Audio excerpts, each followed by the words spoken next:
গত 22শে এপ্রিল 2025 ভারত উপমহাদেশে সভ্যতার একটি কালো দিন। ওই দিন পহেলগামের বাইসারানে 26 জন ভারতীয় পর্যটক পাকিস্তান পোষিত জঙ্গিদের অতর্কিত আক্রমণে নিহত হন। তাদের অপরাধ ছিল যে তারা ধর্ম বিশ্বাসে হিন্দু। 2013 সালের কাশ্মীর ভ্রমণের বহু স্মৃতি মনে আসছে। তখন অবশ্যই সাথে ছিল অনেক অনেক আনন্দ, কিন্তু কিছু বেদনাও মনে জড়ো হয়েছিল। সেদিন প্রত্যক্ষ করেছিলাম কাশ্মীরিদের আত্মবিশ্বাস। আমাদের দৃঢ়তার সাথে পরামর্শ দিয়েছিলেন, যাই হোক না কেন পর্যটন স্থানে ভ্রমণার্থীদের ভয় নেই। সেই অভয়বাণী ভয়ে পরিণত হয়নি, সেসব বলবো। তবে সবার আগে এই ভিডিওটির মাধ্যমে ওই 26টি একান্ত আপনজন হারানো পরিবারদের প্রতি আন্তরিক সমবেদনা জানাই। বৈশরণের সহিস ও অন্যান্য স্থানীয় মানুষ যারা পরিত্রাণের জন্য ছুটে এসে প্রাণ দিয়েছেন, অসুস্থ বা আক্রান্ত হয়েছেন, তাদের প্রতি আমাদের সমবেদনা জানাচ্ছি। এই বর্বরচিত ঘটনার পর কাশ্মীরের মানুষ যেভাবে পথে নেমে নিন্দা করেছেন ও সমগ্র ভারতবাসী ধর্মীয় উন্মাদনার বদলে যে সংযমের পরিচয় দিলেন, শহীদ পরিবারগুলির বক্তব্য, এগুলি ভারতবাসীর গর্ব ও অভিনন্দনযোগ্য। সর্বোপরি জঙ্গি মোকাবিলায় ভারত সরকার ও সেনাবাহিনীর ভূমিকা অত্যন্ত ইতিবাচক। আমার সমগ্র কাশ্মীর ভ্রমণের বিবরণ দিতে মন এখনো প্রস্তুত নয়। বৈশরণের অমন প্রাকৃতিক সৌন্দর্যের মাঝে পাকিস্তান প্ররোচিত যে কদর্য বিস্ফোরক কাজ হলো, তা দেখালো ওই সময়টা পর্যটন স্থান সুরক্ষিত ছিল না। আমরা যে অভয়বাণী পেয়েছিলাম সেটা সেদিন কার্যকর হয়নি। আমরা যেদিন শ্রীনগর থেকে পহেলগামের দিকে রওনা হই, সেদিনই কয়েক ঘন্টার মধ্যে জানতে পারলাম শ্রীনগর অশান্ত। আমরা নিরাপদে আছি কিনা জানার জন্য হোটেল ও একটি পরিচিত স্থানীয় শাল বিক্রেতা আমাদের খবর নিচ্ছিল। কাশ্মীরিদের এই ব্যবহার খুব ভালো লেগেছিল। আমরা পথে অনন্তনাগ জেলার মাতান গ্রামে মার্তণ্ড সূর্য মন্দির দেখি।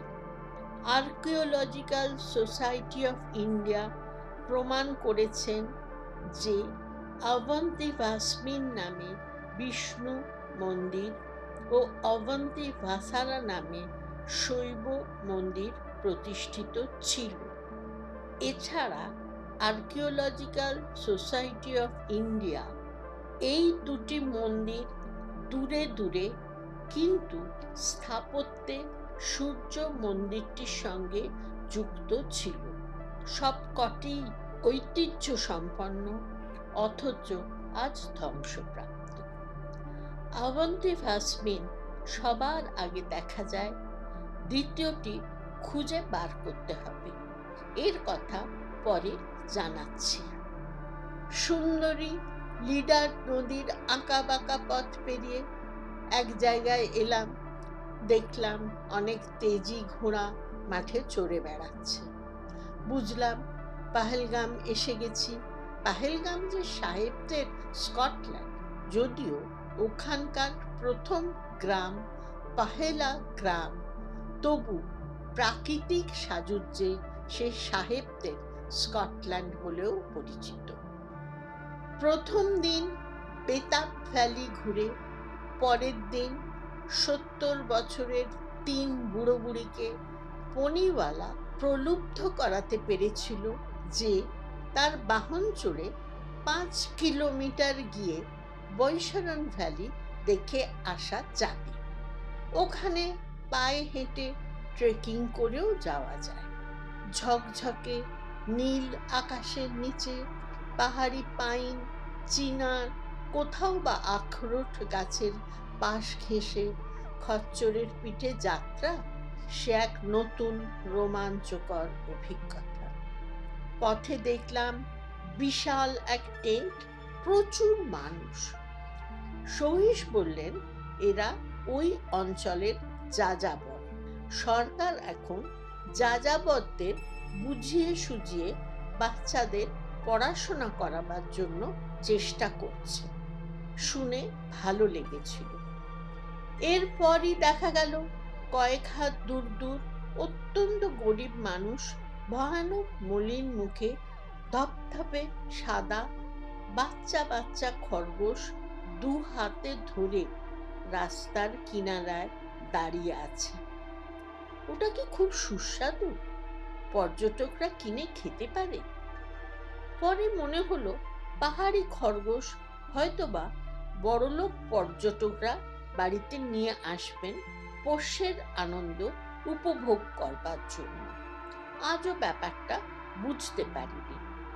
মানুষগুলির চোখে মুখে দারিদ্র, অসহায় চাউনি আজও মনে পড়ে। যাই হোক, এসে পৌঁছালাম উপত্যকায়।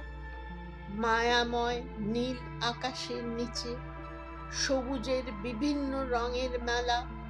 সে উপত্যকার মাঠ হোক বা দূরের গাছ ভরা জঙ্গল, সমগ্র জায়গাটার শোভা চোখ দিয়ে দেখতে হবে, মনে তবেই গেঁথে থাকবে। ভাষা দিয়ে ব্যাখ্যা অসম্ভব। আমরা ভাগ্যবান, তথাকথিত ভারতের মিনি সুইজারল্যান্ড উপভোগ করে ফেলেছিলাম 70 বয়সের ভ্রুকুটি উপেক্ষা করে। ওখানে আমাদের একটি উপরি পাওনা হয়েছিল। স্থানীয় বেশ কিছু ইঞ্জিনিয়ারিং পড়ুয়া চনমনে ছাত্র দল বেঁধে বেড়াতে এসেছে। তাদের সাথে আলাপ হলো। আলোচনার মধ্যে বুঝেছিলাম পড়াশোনার বিষয়ে ওদের কোনো ক্ষোভ তো নেই। ওরা নিশ্চিত অধ্যয়নের শেষে কর্মসংস্থান হবেই। ওদের বক্তব্যে উঠে এসেছিল সাধারণত মিডিয়াতে কাশ্মীর সম্পর্কে যে প্রচার চলে তার কিন্তু অধিকাংশ বাস্তবের সাথে মেলে না। 22শে এপ্রিল 2025 টিভির পর্দায় ঠিক একই জায়গায় সবুজ ঘাসের উপর রক্তের দাগ দেখে সেই ফেলে আসা মধুর স্মৃতির হিসাব আর মেলাতে পারছিলাম না। নিহত মানুষের স্ত্রী আর সন্তানের কানে নিশ্চয় এখনো বাজে জঙ্গিগুলি বলছে, তুমি কি হিন্দু? জঙ্গিগুলি কি জানে কাশ্মীরের মাটির ইতিহাস? কাশ্মীরের উৎপত্তি সম্পর্কে আমরা শুনিনি পৌরাণিক কাহিনী। ওই জায়গাটিতে ছিল জল আর জল, শুধুই জল। এক সময় মারীচের পুত্র ঋষি কাশ্যপ সমস্ত জল শুষে ফেললেন। ঠাকুরদা ব্রহ্মা শুকনো মাটি দেখে ভীষণ খুশি। আদেশ দিলেন ব্রাহ্মণরা ওখানে বসবাস করবে। কেউ কেউ মনে করেন কাশ্যপ থেকেই কাশ্মীরের নামের উৎপত্তি। আরও একটি সুন্দর লোকগাথা আছে। শ্রীনগরের বিভিন্ন জায়গা থেকে দেখতে পাওয়া যায় সারিঘা পাহাড়ের মাথায় হরি পর্বত দুর্গ। লোকগাথা বলে দেবী পার্বতী জলময় ও দস্যু কবলিত ওই জায়গাটি মুক্ত করতে ময়না পাখি, যার অপর নাম হরি পাখি, তার রূপ ধরে ঠোঁটে করে একটি পাথর নিয়ে উড়ে এসে ওখানে পাথরটি ফেলে দেয়। ওই পাথর ক্রমে পাহাড়ে পরিণত হয়, দস্যু দমন হয়, তাই জায়গাটির নাম হরিপর্বত। পৌরাণিক গল্পের সঙ্গে আধুনিক বিজ্ঞান অনুসন্ধানের ভূবৈজ্ঞানিক তত্ত্ব মিলে গেছে। সত্য সত্যই জায়গাটা ছিল জলের তলায়। প্রকৃতির পরিবর্তনের খেয়ালে আজকের জম্মু ও কাশ্মীর যেন চারটি পাপড়ি নিয়ে একটি ফোঁটা ফুলের আধার। পশ্চিম দিকের পাপড়ি আজকের শ্রীনগর ঘেঁষা কাশ্মীর, আর পূর্ব দিকের পাপড়ি দুটি হলো লে ও লাদাখ। ইতিহাস বলে আনুমানিক খ্রিস্টপূর্ব 3000 হতে ওই স্থানে মানুষের পদচারণা ঘটে গেছে।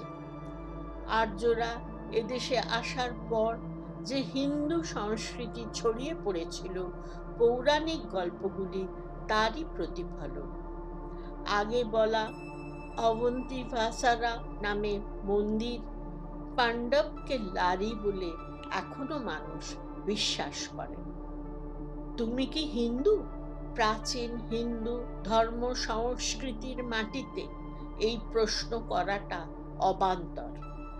জঙ্গিদের উদ্দেশ্য ধর্মকে কাজে লাগিয়ে দেশের মধ্যে অস্থিরতা তৈরি করা। স্মরণ করা দরকার, প্রাচীন ভূখণ্ডটির ওপর দিয়ে যেমন নানা ঝড় বয়ে গিয়েছে, তেমনি একটু একটু করে তৈরি হয়েছে মানুষের ইতিহাস। তবে সেটা আলোচনা করব পরের পর্বে। আমরা সবাই চাই ভূস্বর্গ স্বাভাবিক হোক, পর্যটন শিল্প সগৌরবে নিজের জায়গা ফিরে পাক।